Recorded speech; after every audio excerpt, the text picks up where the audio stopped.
Most people avert their eyes when blood splatters across the cold tiles of an emergency room, but my deepest terror was never death. It was the blinding arrogance of men who believe a young face couldn't possibly carry the weight of someone who has already walked through hell. If you enjoy listening to stories like this, subscribe to the channel and leave a comment telling me where you are listening from. My name is Maya Vance. If you saw me walking through the chaotic corridors of St. Jude's General Hospital on an ordinary Tuesday morning, you would probably mistake me for a first-year medical student who took a wrong turn on her way to the university library. I have a slight frame, soft features, dark hair pulled tightly into an immaculate professional bun, and skin without a single line of stress. Most people casually assumed I was 20 or 22 at the absolute oldest. But behind that delicate exterior that so many foolishly mistook for incompetence lay an ironclad discipline and a brutal professional background forged under extreme, life-or-death conditions that none of these civilian doctors could ever fathom in their worst nightmares. The emergency department at St. Jude's General was a masterclass in urban chaos. The heavy stench of industrial bleach mixed with stale gas station coffee, dried sweat, and that unmistakable, iron-thick metallic aroma of fresh blood hung permanently in the air, soaking deep into the drywall and the fabric of our scrubs. The noise was constant and relentless, the shrill wail of incoming paramedic sirens echoing from the bay outside, the frantic, irregular blips of cardiac monitors, the muffled sobbing of terrified family members crammed into the waiting area, and the heavy thud of double doors swinging open every time a new trauma came through the threshold. To an average civilian, that environment was an overwhelming nightmare, a sensory overload capable of triggering instant panic and nausea. To me, it was simply Tuesday morning. I stepped onto the floor at precisely 6 o'clock, smoothing down the front of my pristine white lab coat over my dark blue scrubs. My posture was flawless, shoulders squared, spine perfectly straight, eyes calm and totally focused. It was an automatic, deeply ingrained muscle memory that I could never turn off, no matter how exhausted or overwhelmed the day promised to be. I walked toward the central nursing station, where Nurse Carla was frantically sorting through a mountain of paper charts. She looked up, her bloodshot eyes heavy with exhaustion after a grueling 12-hour night shift, and managed a weak smile as I approached the counter. "Good morning, Dr. Vance," Carla said, wiping a bead of sweat from her forehead and pushing her glasses up the bridge of her nose. "Brace yourself, honey. The graveyard shift was an absolute war zone. We are packed wall to wall. 3 critical patients are stuck waiting for ICU beds that don't exist, and Dr. Harrison has been in a toxic mood since 4 in the morning.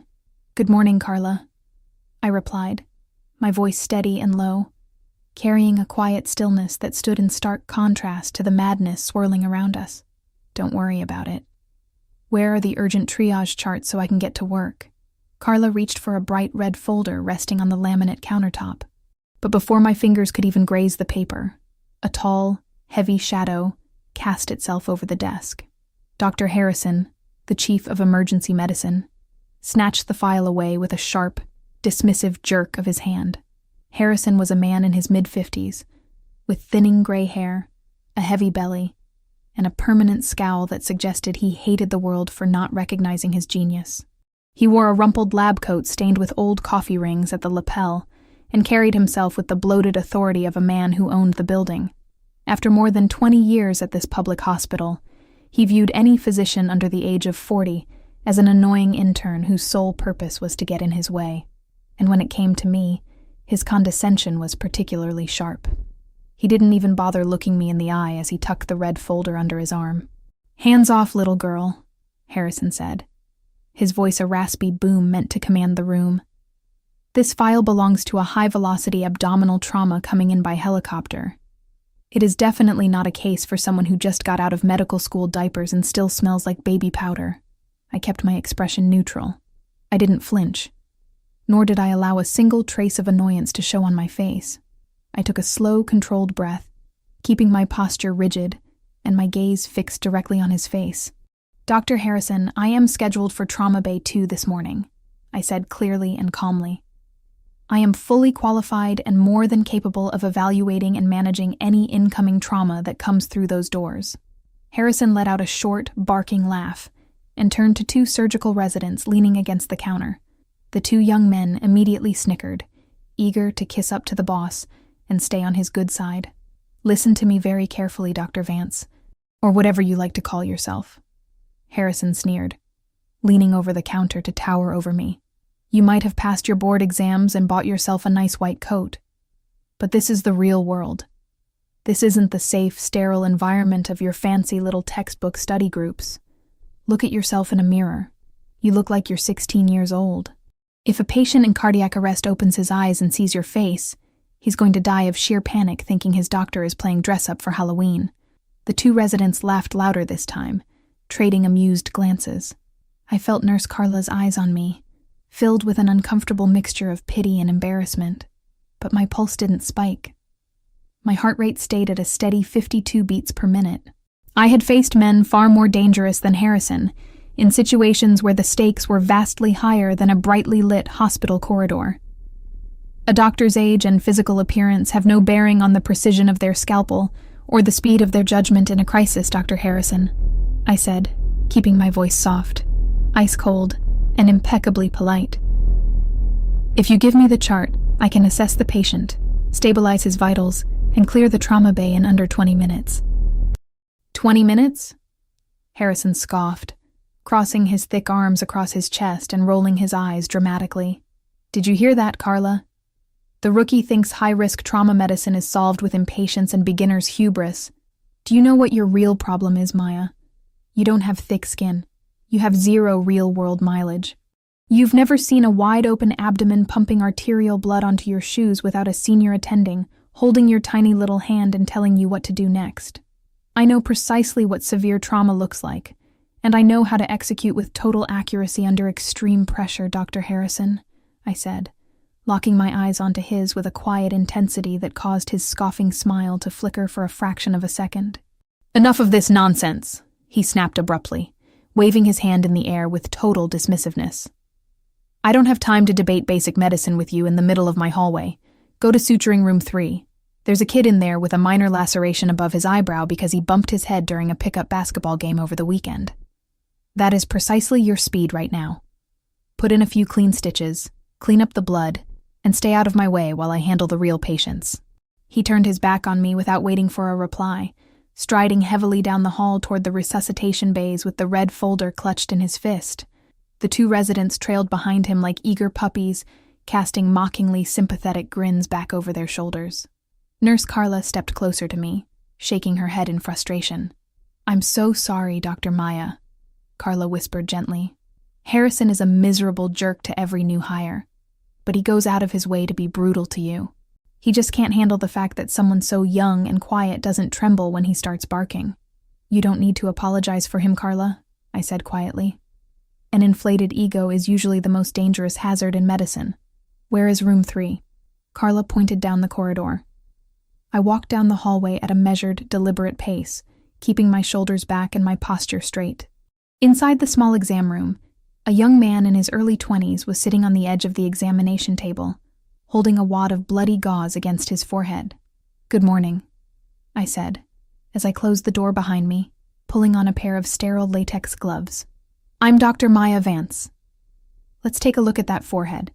The patient lowered the gauze, revealing a clean 4-centimeter laceration just above his eyebrow that was bleeding steadily down his cheek. He squinted at me with his good eye, his brow furrowing in obvious skepticism as he took in my young face. "Wait, you're the doctor who's gonna stitch me up?" he asked, looking me up and down. "Man, no offense, but aren't you way too young to be doing this on your own? Isn't there an older doctor around?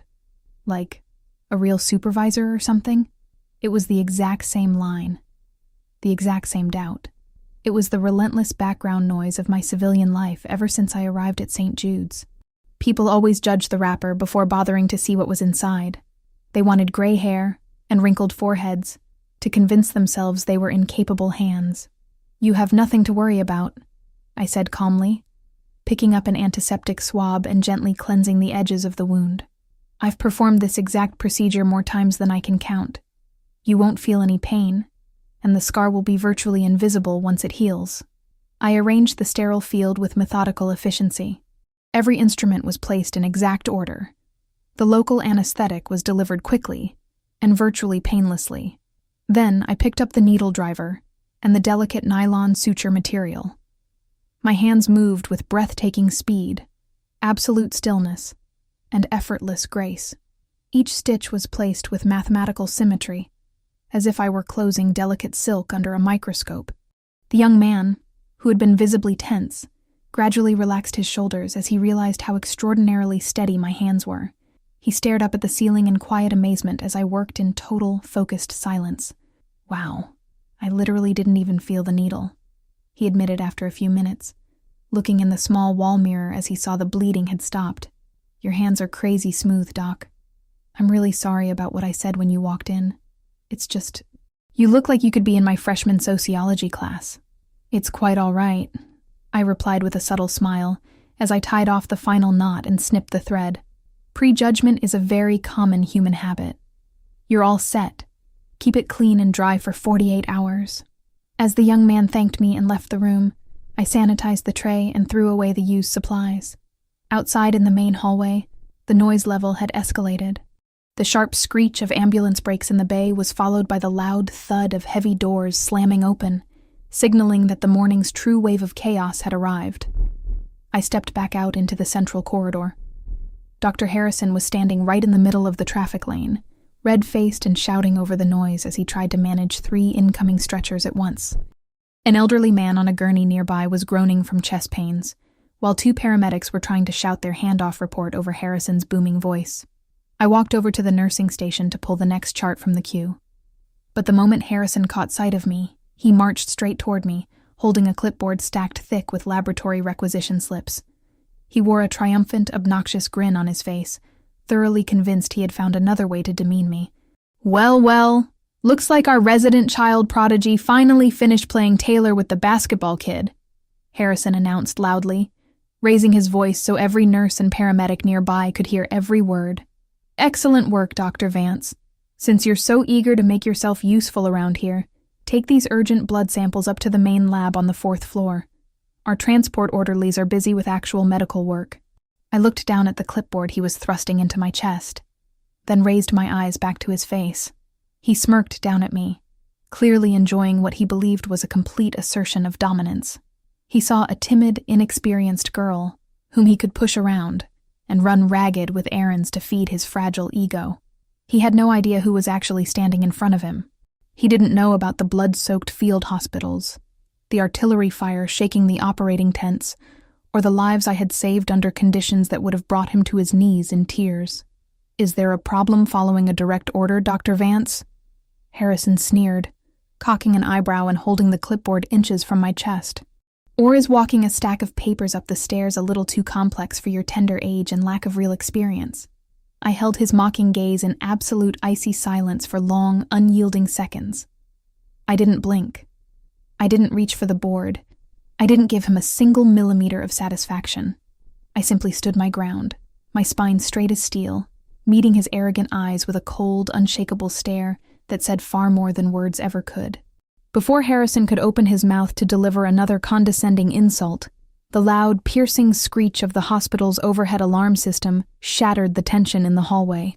A harsh, automated voice chimed over the loudspeakers 3 times in rapid succession. Code triage, mass casualty incident, all available trauma personnel to the emergency bay immediately. In an instant, the background noise of St. Jude's exploded into absolute bedlam. The heavy double doors at the end of the corridor burst open as a line of paramedics shoved a wave of gurneys into the hallway. The metallic clatter of wheels, the urgent shouts of EMTs giving rapid-fire handoff reports, and the screams of injured passengers echoed off the concrete walls. A devastating 12-vehicle pileup on the nearby interstate had just dumped dozens of critically injured victims straight into our lap. A young man with a crushed femur was being wheeled past us, blood soaking through a makeshift tourniquet. Right behind him, a woman covered in shattered windshield glass was hyperventilating as nurses scrambled to secure her airway. I didn't hesitate. The moment the alarm sounded, my muscle memory took over. My posture shifted, my eyes widened into hyper-focus, and my mind cleared of every distraction. Harrison's petty insults ceased to exist. All that mattered was the triage grid forming in my head. The paramedics rolled a red-tag trauma patient straight into Bay 1. The man was in his early 30s, pale as ash, with a crushing chest injury and shallow agonal gasps for air. Blood was pooling behind his neck, and his blood pressure was rapidly plummeting on the transport monitor. Tracheal deviation to the right, absent breath sounds on the left, I called out instantly, stepping up to the side of the gurney as the paramedics transferred him to the hospital bed. He's got a tension pneumothorax and a massive hemothorax. We need a 14-gauge needle for decompression now, followed by a 36 French chest tube. Get 2 large-bore IVs in his arms and start a rapid blood infuser. My voice wasn't loud, but it was crystal clear, cutting straight through the surrounding noise with absolute, unyielding authority. A nurse automatically reached for the chest tube kit, reacting to the sheer certainty in my command. "Get your hands off him!" Harrison's heavy hand slammed against the bed rail, physically stepping in front of me and shoving me back a step. His face was flushed red, sweat already beading along his receding hairline. "What the hell do you think you're doing, Vance?" Harrison barked, his voice cracking with panicked aggression. "I am the attending on this floor. You don't call the shots here. Step away from the bed." He grabbed Dr. Miller, one of his favorite surgical residents, by the shoulder and shoved the young man into the primary position at the bedside. Miller looked terrified. His hands were visibly shaking as he fumbled with his stethoscope, staring at the dying man on the table like a deer in headlights. "Miller, you're on primary trauma," Harrison shouted, pushing past the nurses. "Vance, I told you to stay out of the way. Real trauma cases require real experience, not a little girl playing heroic doctor. You have no idea how to handle a crashing patient under this kind of heat. Dr. Harrison, his left lung has completely collapsed and he's bleeding out into his chest cavity," I said calmly, looking him dead in the eye as the monitor began to beep at a frantic pitch. "If you don't decompress that chest within 60 seconds, he will go into P arrest." "I said get out!" Harrison roared, pointing a trembling finger toward the far end of the department. "I don't need a fresh-out-of-school rookie causing a lawsuit in my trauma bay. Go to the overflow zone. Help the walking wounded, wrap sprained ankles, clean up vomit, and stay out of my sight." "That is an order." A few nurses looked over in shock, horrified by Harrison's outburst during a critical resuscitation, but nobody dared challenge the chief of emergency medicine in the middle of a mass casualty event. I didn't argue. I didn't raise my voice. In high-stress combat medical environments, I had learned a long time ago that panic and anger are contagious. But so is composure. Arguing with an incompetent leader while a patient bled out would only accelerate the chaos. "Understood, Dr. Harrison," I said softly. I stepped back, snapped off my dirty gloves, threw them into the biohazard bin, and walked away from Trauma Bay 1 with a steady, unhurried stride. Behind me, the scene in the main trauma unit rapidly descended into an uncoordinated mess. Harrison was screaming conflicting orders at the nursing staff. Miller dropped a sterile instrument on the floor, his hands trembling so violently he couldn't thread an IV line. Doctors were bumping into each other, monitors were screaming alarms, and precious seconds were ticking away while Harrison tried to micromanage 4 crashing patients at once, without a clear chain of command. I turned my back on the circus and walked straight into the overflow ward in the secondary hallway. The minor treatment area was a sea of pain and confusion. Dozens of walk-in patients from the highway crash, people with lacerations, broken bones, whiplash, and severe contusions, were sitting on chairs and stretchers lining the walls. There were no senior doctors here. The nurses in this section were drowning, overwhelmed by the sheer volume of crying, bleeding people. I took a deep breath, stepped into the center of the room, and let my internal compass reset. If Harrison wanted me in the overflow zone, I would turn the overflow zone into a fortress of efficiency. "Carla," I said, catching the eye of the veteran nurse as she rushed past with a tray of bandages. "I am taking command of the overflow section. I need you to establish a secondary triage station right at that door. Group the patients by acuity, green tags to the left chairs, yellow tags to the beds on the right." Carla looked at me, seeing the absolute icy calm in my eyes, and instantly nodded. "You got it, Dr. Vance." For the next 2 hours, while Harrison's main trauma unit sputtered and panicked, I worked with quiet, terrifying precision. I didn't move fast in a frantic way. I moved with zero wasted motion. I stitched deep lacerations in minutes, putting down flawless, rapid sutures while speaking in a low, soothing tone that instantly calmed terrified victims. I reduced a dislocated shoulder with a single smooth technique before the patient even realized what I was doing. I set broken wrists, ordered targeted x-rays, and cleared bed after bed, keeping the perimeter of the emergency department from completely collapsing under the weight of the crowd. I didn't need to yell. I didn't need to assert authority. My hands moved like clockwork, executing procedures with the effortless mechanical perfection of someone who had treated hundreds of casualties under mortar fire. While working on a middle-aged woman who had been classified as a minor walk-in with a simple forehead bruise, I noticed a subtle detail. Her speech was slightly slurred, and her right pupil was 2 millimeters larger than her left. "Ma'am, look right at my nose," I said softly, shining a penlight into her eyes. Her reaction was delayed. The intake nurse had dismissed her as a simple concussion and sent her to wait in the hall. But my instincts immediately flagged the danger. Epidural hematoma, arterial bleeding inside the skull. If she stayed in the waiting room for another 20 minutes, she would lapse into a coma and die. Without causing a scene or raising alarm, I immediately flagged a passing orderly. "Take this patient straight to CT scan for a stat non-contrast head scan. Then alert neurosurgery that we have an impending brain herniation. Tell them Dr. Vance ordered the prep." The orderly didn't question me. He saw the sharp, unyielding focus in my eyes and ran with the stretcher. By 9 a.m, the overflow department was running like a well-oiled machine. Patients were being treated, stabilized, and discharged or admitted with incredible speed. In stark contrast, the main trauma center was spiraling out of control. I walked back toward the central station to grab a fresh box of suture kits, only to see Harrison standing over a bed in Trauma Bay 2, dripping with sweat and looking completely overwhelmed. His team was surrounded by used wrappers, blood-soaked towels, and tangled IV lines. They had taken nearly an hour to stabilize a single chest injury because nobody was directing the room properly. Harrison was barking at his residents, blaming them for the delays, his voice raspy and desperate. He looked over and saw me standing near the counter. I was spotless, calm, and perfectly composed, having already successfully treated over 15 patients in the time it took him to manage 2.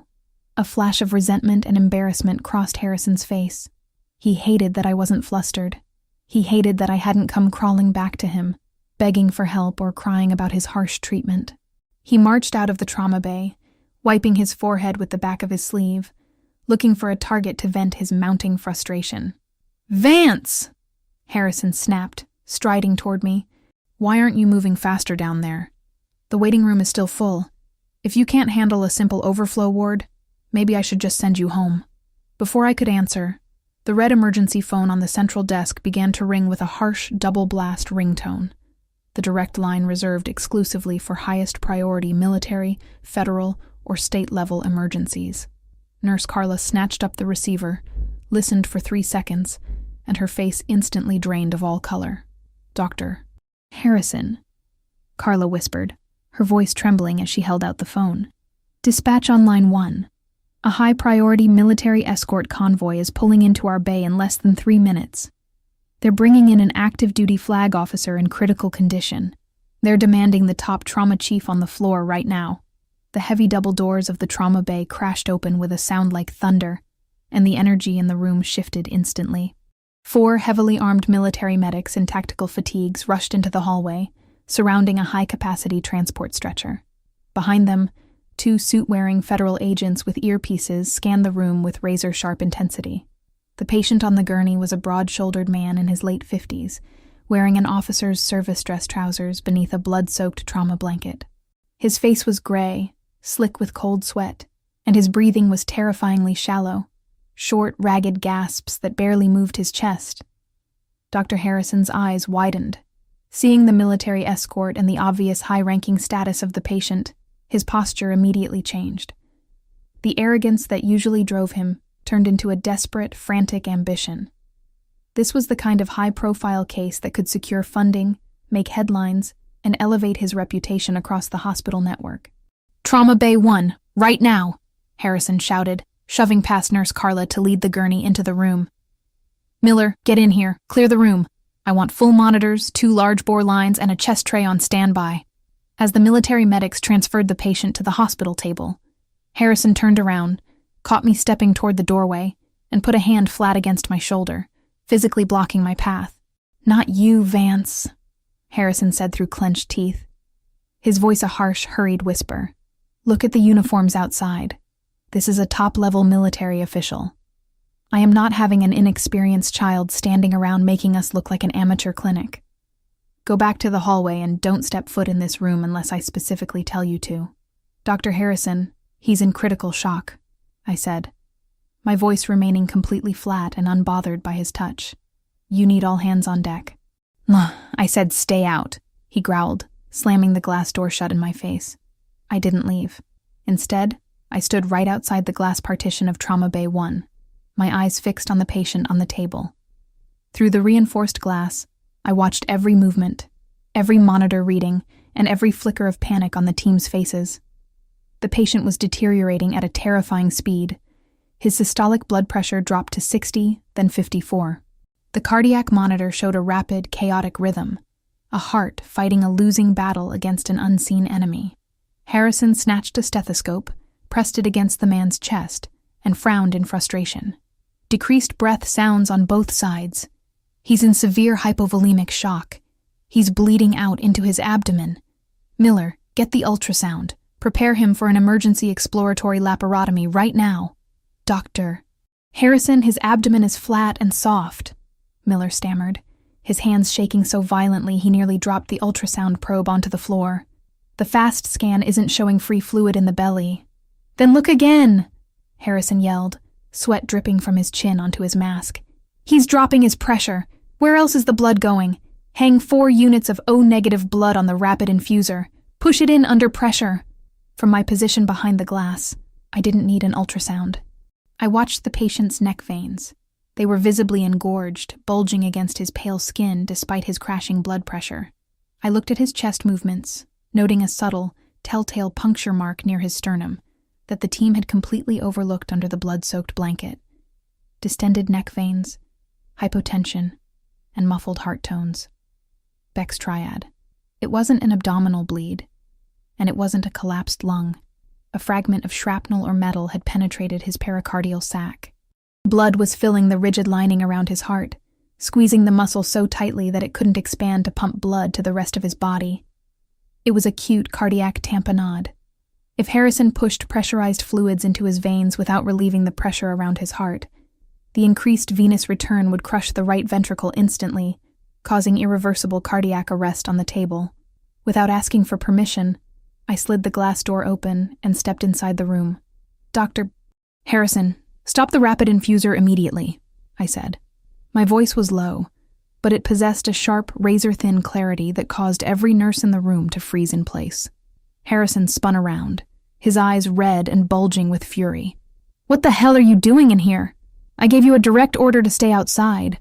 "You are misdiagnosing him," I said calmly, taking 2 steps toward the bed without an ounce of hesitation. "He does not have abdominal hemorrhage. Look at his jugular veins.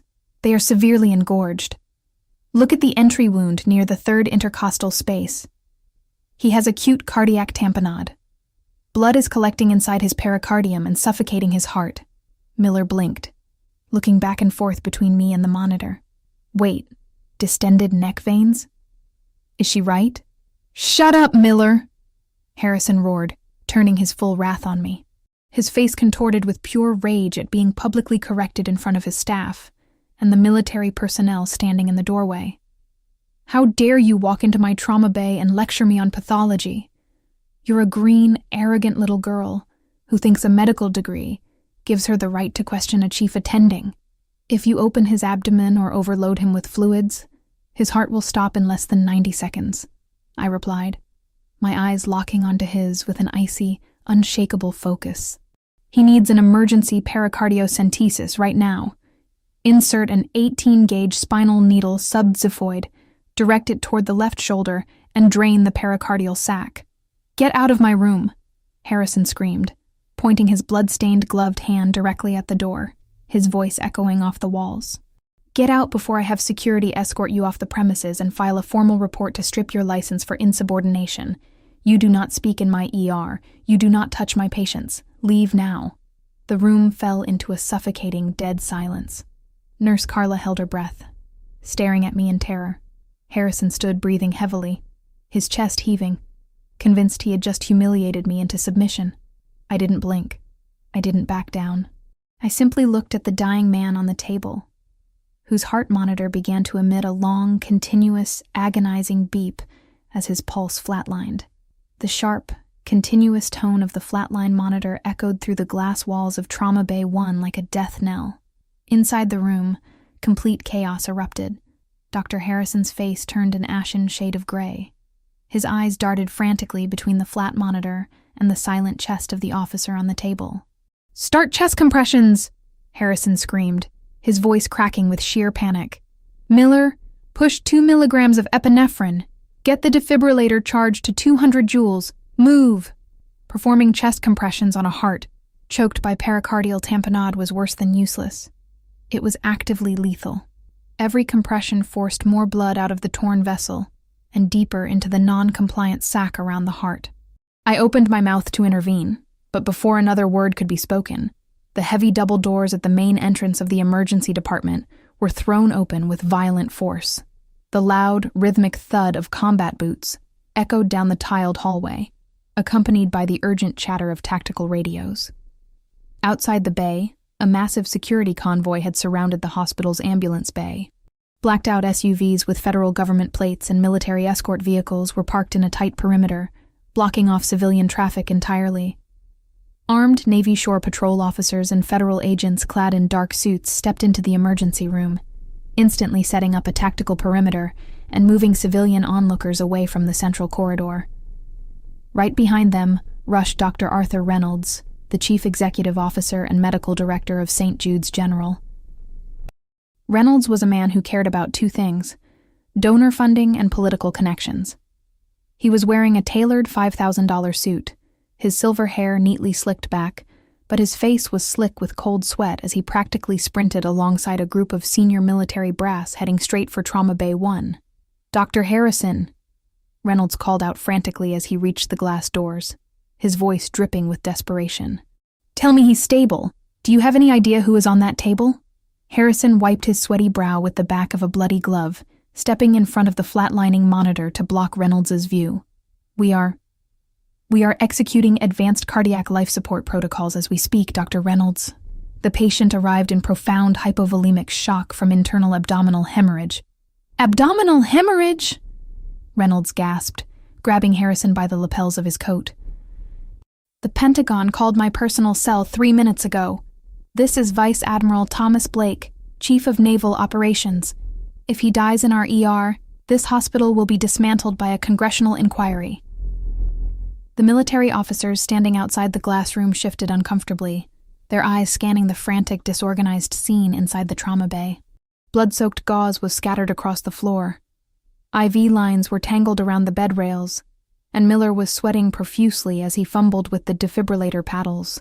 It was an absolute embarrassment of an emergency response. As Reynolds looked around the chaotic room, his eyes caught me standing near the head of the bed. I was the only person in the entire room who wasn't screaming, sweating, or running in circles. I stood with my hands clasped loosely in front of me, perfectly still, watching the patient's vital signs with quiet, analytical focus. Reynolds' eyes narrowed at my appearance. In his state of pure panic, seeing a young, petite doctor standing quietly in the middle of a high-profile military crisis triggered an immediate reaction. "Who is this girl?" Reynolds snapped at Harrison, pointing a trembling finger at me. "Why is a green resident standing in the middle of a Tier 1 military trauma room?" Harrison's eyes lit up with malicious relief. Seeing an opportunity to shift the blame away from his own staggering incompetence, he pointed his finger directly at my chest. "Dr. Reynolds, she has been insubordinate since the moment she walked into the hospital this morning." Harrison lied smoothly, his voice rising with theatrical indignation. "She broke protocol, marched into my trauma bay without authorization, and has been actively distracting my surgical team during a critical resuscitation. She's ruining the whole operation." Reynolds' face contorted with anger. He couldn't afford a single liability, and in his eyes, a young female doctor standing in a trauma room looked like a disaster, waiting to be questioned by the press or the military brass. "Are you insane?" Reynolds shouted at me, stepping into my space.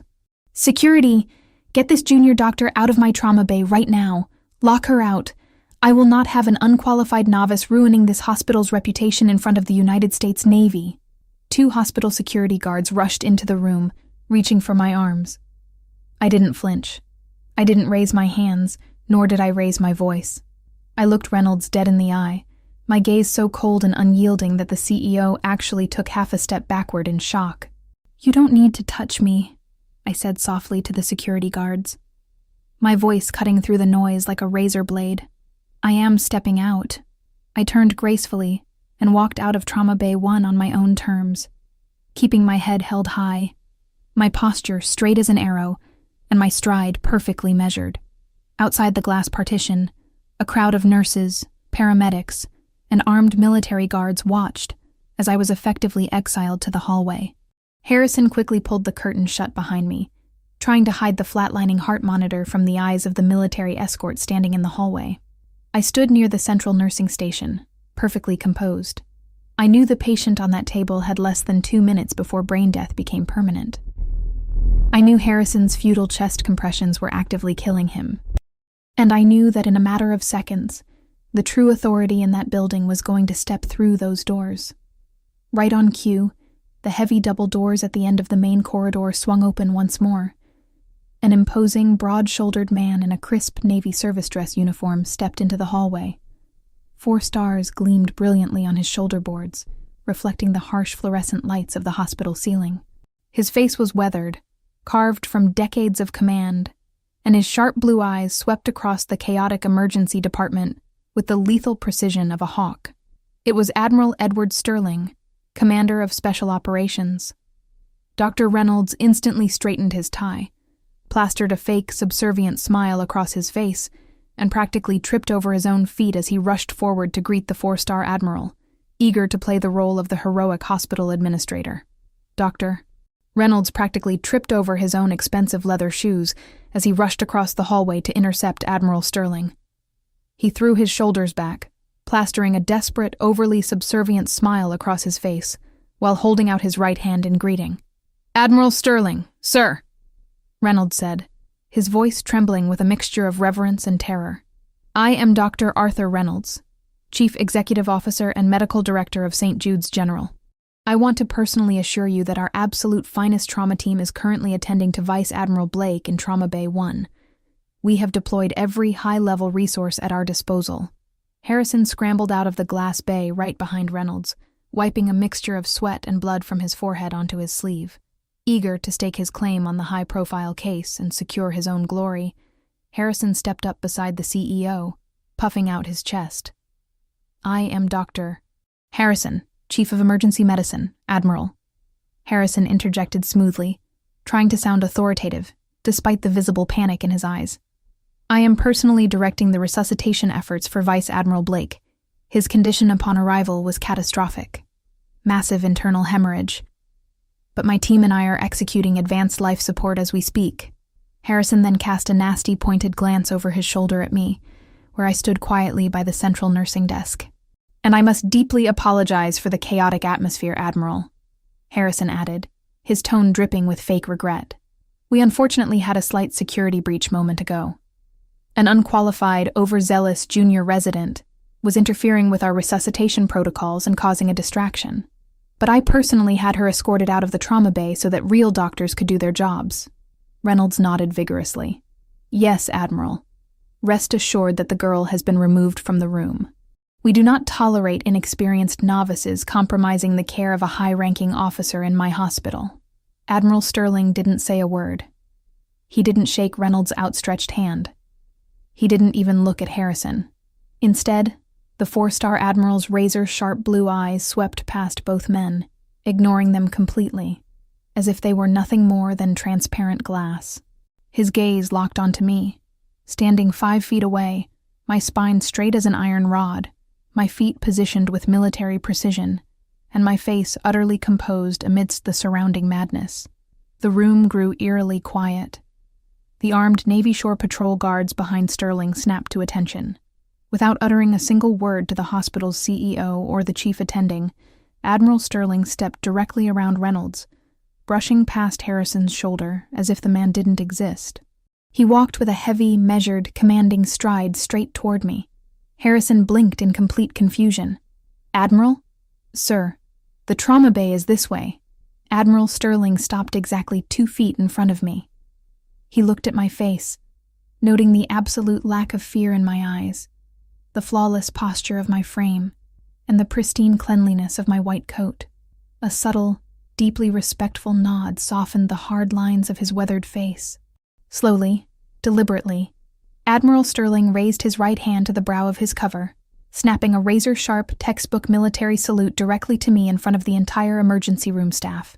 "It is an honor to see you back in action, Commander Vance," Admiral Sterling said, his deep, gravelly voice echoing off the hospital tiles with absolute clarity. "The Navy owes you a debt that can never be repaid. And right now, Vice Admiral Blake needs his finest combat surgeon." A suffocating, absolute silence collapsed over the emergency department. Dr. Harrison's jaw dropped open, his face draining of every ounce of color until he looked like a ghost. Dr. Reynolds froze in place, his outstretched hand still hovering awkwardly in the air, his eyes bulging in pure, unadulterated horror as the realization hit him like a freight train.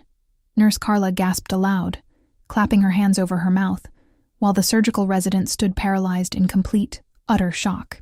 The 16-year-old girl they had spent all morning mocking and demeaning was a Navy commander, and a legendary combat surgeon. The room was so still you could hear the hum of the fluorescent lights overhead. Harrison looked as if all the blood had been drained from his body in a single second. His mouth hung open, his hands trembling at his sides, his eyes wide with utter disbelief. "Doctor." Reynolds looked equally paralyzed, his hand still frozen mid-air, where he had tried to greet the Admiral, his face shifting from smug authority to absolute, terrifying embarrassment. Nurse Carla stood behind the counter, her eyes wide as saucers, staring at me as if I had suddenly transformed into a completely different person. The 2 surgical residents who had spent the morning laughing at Harrison's jokes looked down at the floor, shrinking into their coats in shame. I calmly raised my right hand and returned Admiral Sterling's salute with crisp, flawless military precision. A sharp, natural reflex that years of civilian life had never erased. "At ease, Admiral," I said quietly, dropping my hand to my side. "It's good to see you, sir." "Commander?" Harrison finally managed to stammer out, his voice a pathetic, high-pitched squeak. I don't understand. She's just a junior doctor." Her file, Admiral Sterling interrupted, turning his head just enough to glare at Harrison with eyes like cold steel. "Contains more distinguished service commendations than this entire hospital combined. Commander Vance isn't just a doctor, you fool. She was the chief trauma surgeon for the Navy's elite forward surgical teams attached to Joint Special Operations." Harrison swallowed hard, a cold sweat breaking out across his forehead. Sterling turned back to me, his expression softening with genuine respect. Commander Vance was the youngest female officer in Navy history to achieve her rank in combat medicine. She has operated under mortar fire in active war zones, performed emergency thoracic surgeries in the back of moving Osprey aircraft, and saved the lives of over 200 service members when every odds were stacked against them. The Medal of Valor on her dress uniform was pinned by the President himself. The truth hung heavy in the air, crushing the room under its weight. They had seen a small, quiet woman with a young face and assumed she was fragile. They had seen my calm demeanor and mistaken it for weakness. They had spent all morning trying to push me around, give me menial tasks, and humiliate me in front of the staff because they couldn't conceive that someone who looked like me could possess real power. What Harrison and Reynolds didn't know was why I was at St. Jude's in the first place. After 8 years on the front lines of global conflict, wading through the nightmare of war zones, and carrying the weight of impossible decisions, I had requested a transition to inactive reserve status. I came to civilian medicine looking for a quiet place to serve ordinary people, away from the politics, the military rank, and the weight of my past. When I submitted my application to St. Jude's General, I purposefully omitted my military rank my officer credentials, and my combat surgical records from my standard resume. I didn't want special treatment. I didn't want people tiptoeing around a decorated commander. I simply wanted my work, my hands, and my care for patients to speak for themselves. I had hoped to work in peace. But Harrison's fragile ego and blind prejudice had forced my hand. Dr. Reynolds stepped forward, his voice shaking uncontrollably as he tried to repair the catastrophic damage. Commander Vance, Dr. Vance, I had no idea. Your application file didn't state.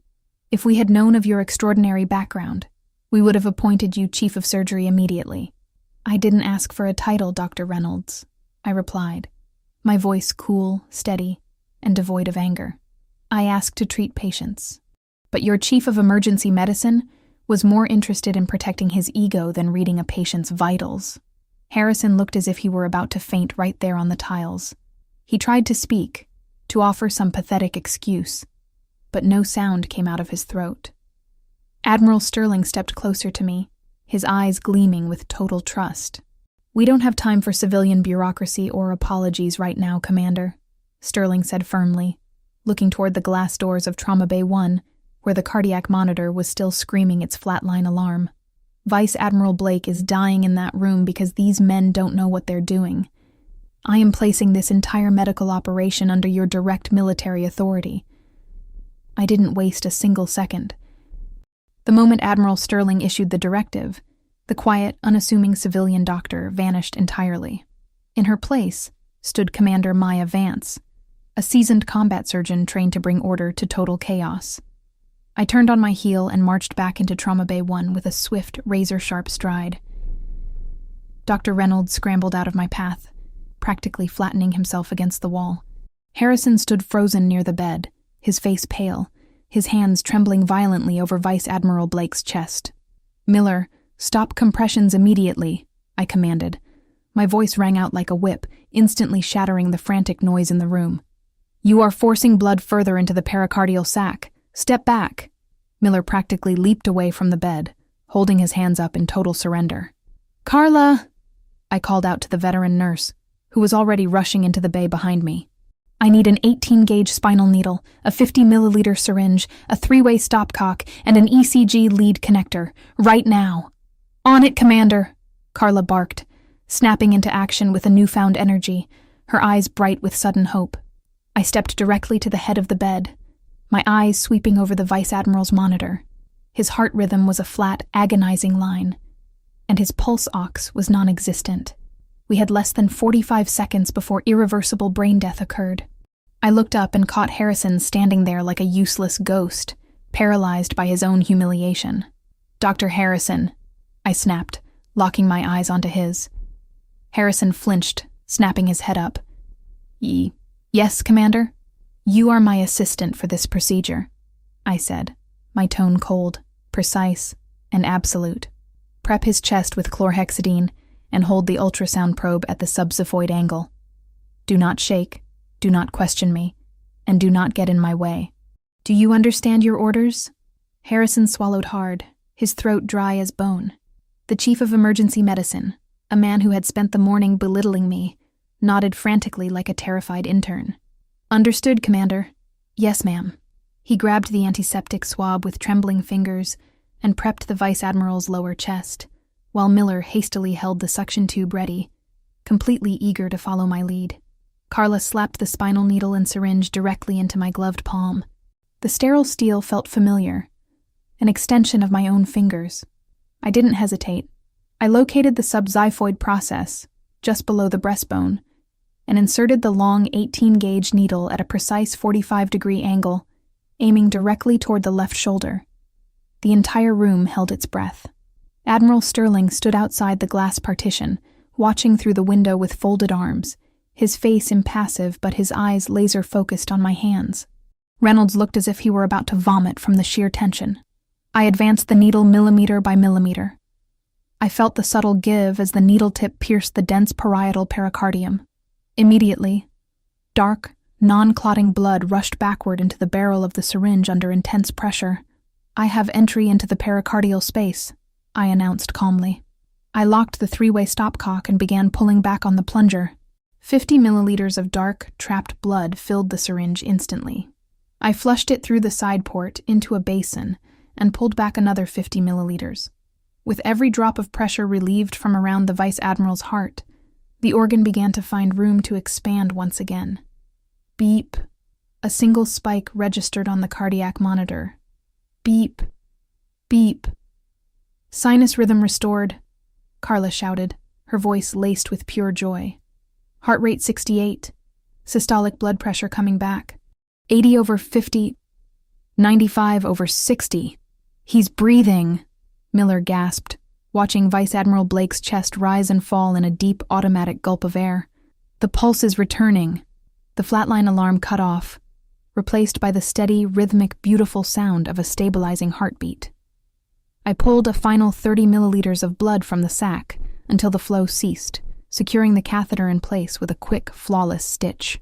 I stepped back from the bed, snapped off my bloody gloves, and dropped them into the biohazard bin, my breathing as steady as if I had just taken a casual stroll in the park. Harrison stood over the bed, staring at the monitor, then at Vice Admiral Blake, and finally at me. He looked completely shattered, reduced to nothing in front of his staff, his residents, and the highest military authority in the state. He had almost killed a 4-star admiral's second-in-command due to his own arrogance, while the woman he called a little girl had saved the man's life in under 2 minutes with a single needle. He is stabilized for transport, I said, looking at Harrison with a calm, unbothered expression. Get him prepped for the OR. The trauma surgeon needs to repair the lacerated coronary vessel immediately. Yes, Commander Vance, Harrison whispered, bowing his head in complete submission. Right away. Within an hour, Vice Admiral Blake had been transferred to Operating Room 4, where the hospital's top cardiothoracic surgical team successfully repaired the small laceration to his coronary artery. Because the pericardiocentesis had relieved the fatal pressure in time, there was 0 neurological damage. He was fully stabilized, moved to the ICU, and expected to make a complete, flawless recovery. As the surgical team wheeled the Vice Admiral out of the operating suite, the intense, suffocating tension that had gripped St. Jude's General finally broke. I stood outside the ICU recovery bay, looking through the glass as the monitors registered steady, strong vital signs. The heavy footsteps of combat boots echoed down the quiet hallway, stopping right beside me. Admiral Sterling stepped up to the window, watching his second-in-command breathe comfortably. The seasoned 4-star admiral turned to me, his expression softening into one of profound relief and deep, personal gratitude. The surgical team said that if you hadn't drained that pericardial sac within 45 seconds of his heart stopping, he would be dead right now, Maya, Sterling said, his voice quiet and heavy with emotion. You saved his life. Once again, you brought order to absolute chaos. It's what we do, Admiral, I replied softly, my hands resting comfortably in the pockets of my lab coat. Rank or civilian, every patient on that table deserves everything I have. Sterling smiled, a rare and genuine expression on his battle-hardened face. He reached into his coat pocket and pulled out a small gold lapel pin depicting the Navy Medical Corps emblem, placing it gently on the ledge between us. The Pentagon is going to want you back on active duty after today, Commander, Sterling said, looking at me intently. A surgical mind like yours shouldn't be wasted dealing with small-town hospital politics. I looked at the gold emblem, then back at the Admiral, shaking my head with a gentle, resolute smile. My place is here for now, sir, I said quietly. I served my country on the battlefield. But these people, the ones walking through those front doors every day scared, bleeding, and looking for help, they need good doctors, too. Doctors who remember why they took the oath in the first place. Sterling regarded me for a long moment, then gave a firm, solemn nod of understanding. Fair enough, Commander. But if you ever decide to step back onto a carrier deck, your billet is waiting for you. He offered his hand, and I shook it with a firm, solid grip. With a final, respectful nod, Admiral Sterling turned and marched down the corridor with his security detail, leaving behind an emergency department that would never be the same again. As the military convoy departed, I turned around to head back to the central nursing station. Standing at the end of the hallway were Dr. Reynolds and Dr. Harrison. Harrison looked completely transformed. The arrogant, booming voice that had filled the hallway earlier was gone. His shoulders were slumped, his face was flushed with deep embarrassment, and he stared at the floor, unable to meet my eyes. Reynolds gently nudged him forward, looking thoroughly humiliated himself. They walked over to me slowly, like two men marching toward an executioner. "Commander Vance." "Dr. Vance," Reynolds began, his voice lacking every bit of its former corporate slickness. "I want to offer my most sincere, formal apologies on behalf of the entire administration of St. Jude's General. The way you were spoken to today, the way you were treated by our staff, it was completely unacceptable. If there is anything, any position, any resource, any accommodation you require, it is yours." I held up a hand, stopping Reynolds mid-sentence. "I don't want special accommodations, Dr. Reynolds. I just want this hospital run properly." Reynolds swallowed hard and nodded rapidly. "Understood. Completely understood." Then, Harrison stepped forward. He looked up at me, his eyes filled with a mixture of profound shame and genuine remorse. The man who had spent the morning mocking my age, calling me a little girl, and trying to push me into corners was now standing before me completely humbled. "Dr. Vance." "Maya," Harrison stammered, his voice raspy and trembling. "There is no excuse for how I acted today. I let my own insecurity, my ego, and my stupid blind assumptions get the better of me. I looked at your face and your age, and I assumed you couldn't possibly know what you were doing. I almost cost a man his life because I was too proud to listen to someone younger than me." He took a shaky breath and bowed his head slightly. "You showed more leadership, courage, and surgical brilliance in 2 minutes than I have shown in 20 years as chief. I am deeply, deeply sorry. If you want me to resign my position as department head today, I will submit the paperwork immediately." I stood before him in silence, letting the weight of his words settle in the quiet hallway. I didn't feel triumph, nor did I feel malice. In combat, holding on to anger is a luxury you can't afford, and in medicine, holding on to grudges only distracts from the work that matters. "I don't want your resignation, Dr. Harrison," I said calmly, my voice clear and steady. "I want your promise." Harrison raised his head, looking at me in surprise. "My promise? Promise me that from this day forward, you will never judge a doctor, a nurse, or a patient by their age, their appearance, or their background," I said, looking him dead in the eye with an unyielding intensity. "Competence and leadership aren't measured by gray hair, loud voices, or a sense of entitlement.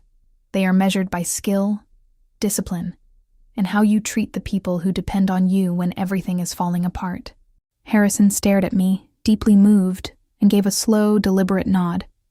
"You have my word, Commander. On my career and my life, I promise you." "Good," I said smoothly. "Then let's get back to work. We still have a full waiting room." I walked past them, stepping back into the main corridor of the emergency department. The shift in atmosphere was instant and undeniable. As I walked up to the central desk, the nurses, paramedics, and surgical residents all stopped what they were doing. They didn't look at me with pity, doubt, or condescension anymore. They looked at me with unshakable respect. Nurse Carla gave me a bright, proud smile from behind the counter, handing me a fresh stack of patient charts. The 2 young residents who had laughed at me earlier stood at attention as I passed, offering polite, deferential nods. I sat down at the desk, pulled a pen from my pocket, and opened the first chart on the stack. I was no longer the young doctor they tried to push around. I was Commander Maya Vance, and at St. Jude's General, the standard of medicine had just been permanently raised.